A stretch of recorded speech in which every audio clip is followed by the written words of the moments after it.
A $1 bill. You've held it, you've spent it, you probably never thought about it again. But what if I told you? This single dollar has witnessed more of America than most people ever will.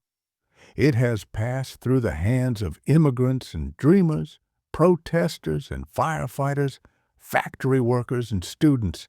It has felt hope, fear, loss, and survival. This is not the story of money. This is the story of people, told through the quiet journey of a $1 bill.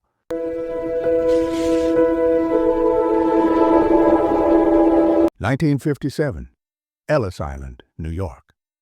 The dollar was brand new when Antonio Russo first touched it. He stood in line at Ellis Island, surrounded by hundreds of immigrants, each carrying fear in one pocket and hope in the other. When the officer stamped his papers and slid a dollar across the desk, Antonio froze.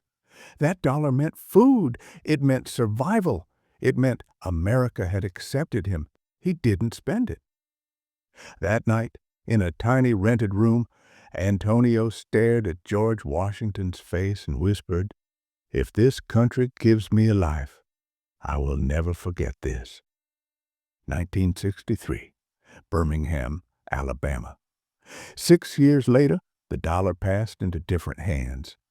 A young black waitress named Lena Carter received it as a tip in a segregated diner. Outside, protests filled the streets. Police sirens echoed. Freedom was being demanded, but not yet given. That night, Lena listened to Martin Luther King Jr. on the radio and held the dollar tightly. "This country talks about equality," she said softly, "but it hasn't learned how to practice it yet." She kept the dollar as a reminder that change always starts small. 1968, Memphis. When Dr. King was assassinated, Lena stood among mourners, tears falling freely. She gave the dollar to a boy selling newspapers. "Don't lose this," she told him. "It survived history." The boy didn't understand, but he felt the weight of it. 1974, Detroit. That boy, James Turner, grew up as America's factories began shutting down. Jobs vanished. Dreams rusted. Hope felt expensive. When James lost his job, he used the dollar to buy a bus ticket west to California, where people said dreams were still alive. The dollar stayed behind in the register, waiting. 1981, Los Angeles, Maria Hernandez received the bill while cleaning hotel rooms. She was undocumented, invisible, working twice as hard for half the recognition. She spent the dollar on a payphone call to Mexico. "Mama, I'm still trying." The machine swallowed the bill, and with it, Maria's quiet tears. 1992, South Central L.A. During the riots, the dollar was swept from a shattered register. Smoke filled the streets. Anger burned hot. Dreams cracked under pressure. A Korean store owner, Mr. Kim, saved what he could before fleeing. Later, he handed the dollar to his daughter. "Remember," he said, "how fast everything can disappear."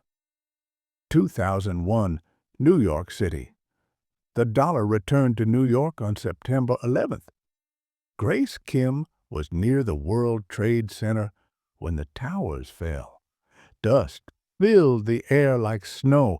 She ran, coughing, terrified. Later, shaking, she opened her book. The dollar slipped out. A firefighter picked it up and handed it back. "You dropped this." Hours later, he would be gone. Grace never spent that dollar again. 2010s. Modern America. The dollar passed quietly through hands in a divided nation. Economic crashes, political fights, social media shouting louder than human voices. Yet the dollar kept moving, from coffee shops to gas stations, from wallets to donation jars. It didn't judge. It didn't speak. It only remembered. Today, that $1 bill sits folded inside a stranger's wallet. You might be holding it right now, because America's history isn't only written in textbooks or monuments. It's written in ordinary moments, in small exchanges, in people trying their best. So next time you hold a dollar, remember, you're not just holding money. You're holding a piece of America's untold story. If this story moved you, if it made you see something ordinary in a new way, please like this video. Subscribe for more human stories hidden inside history. And share this with someone who believes stories still matter. Because sometimes the smallest things carry the biggest stories.